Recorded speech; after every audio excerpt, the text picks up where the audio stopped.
Obamacare's individual mandate's been delayed? What does that mean for your health insurance? Stick around because we're going to get to that right now. How's it going, everyone? I'm Joey Giangola with Giangola Insurance, and on today's health insurance break, well, breaking news, the individual mandate or tax or responsibility or whatever word they're using to describe that thing that makes you buy health insurance in 2014, well, they went ahead and pushed it back a little bit to give you a little more breathing room to buy health insurance. And actually, using the term delay is not even accurate, apparently, as what they did was, and this is according to Sarah Kliff over at the Washington Post, is they just basically went ahead and aligned the start of the mandate or the enforcement of the mandate with the ending or the conclusion of the first initial open enrollment period, which happens to be March 31st of 2014. As it was originally stated, apparently it was something to do with 30 days, and there was some windows and loopholes, and no one really actually knew, I guess, when the actual date was, so they went ahead and made things a little more clear on as to when you needed to buy health insurance to have this mandate essentially start working. You can go ahead and nickel and dime the system and wait till the absolute very last minute to buy that health insurance if you want to.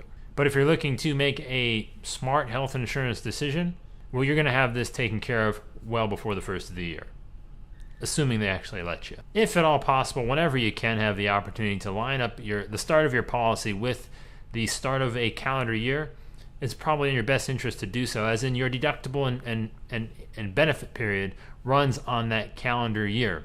It's regardless of when your actual plan starts, your deductible runs from January 1st until December 31st. So if you can, you might as well go ahead and just put everything on the same schedule and make things nice and easy on yourself. So that means you're going to need to apply for coverage before December 15th of this year. So if I can just be honest with you here and shoot straight for a second, I mean, this entire development or tweak or whatever you want to call it is really a non-issue in my opinion, simply because no matter how you slice it, it would appear to me that everybody is going to want to go ahead and get this taken care of as soon as they possibly can. You're either going to buy health insurance to avoid the serious financial disasters it protects you from, or you're not. It's as simple as that. And giving somebody an extra couple weeks, 6 weeks, whatever the case may be, is not going to do a single thing, in my opinion, to make the outcome any different.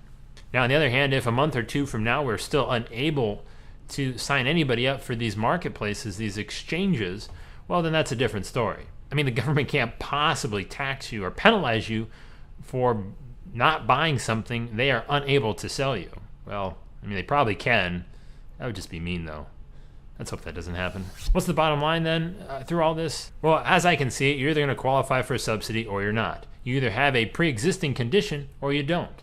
And at some point next year, you will face a financial penalty for not having health insurance. I mean, if you're young and healthy and don't qualify for much of any subsidy help under Obamacare, well, you're going to want to do everything you can to purchase a health insurance policy right now.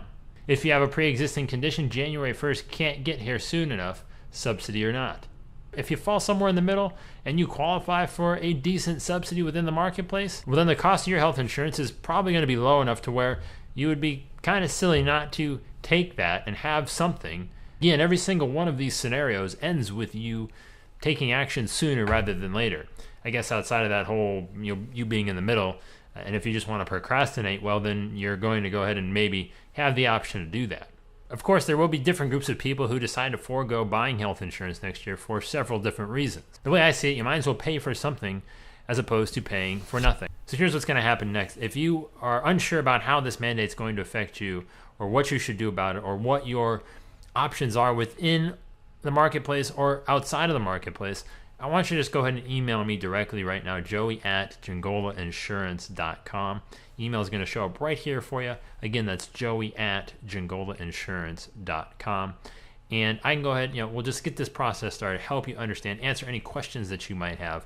And again, that's free of charge. Just feel free, ask me anything you need to know, and I will help you understand those options. But of course, I do want to thank you for taking the time to watch this video. It means a lot to me. If you felt the same way and you learned something from this video, please feel free to go ahead and hit that like button.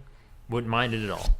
And of course, as always, I am Joey Giangola with Giangola Insurance. Take it easy, everyone.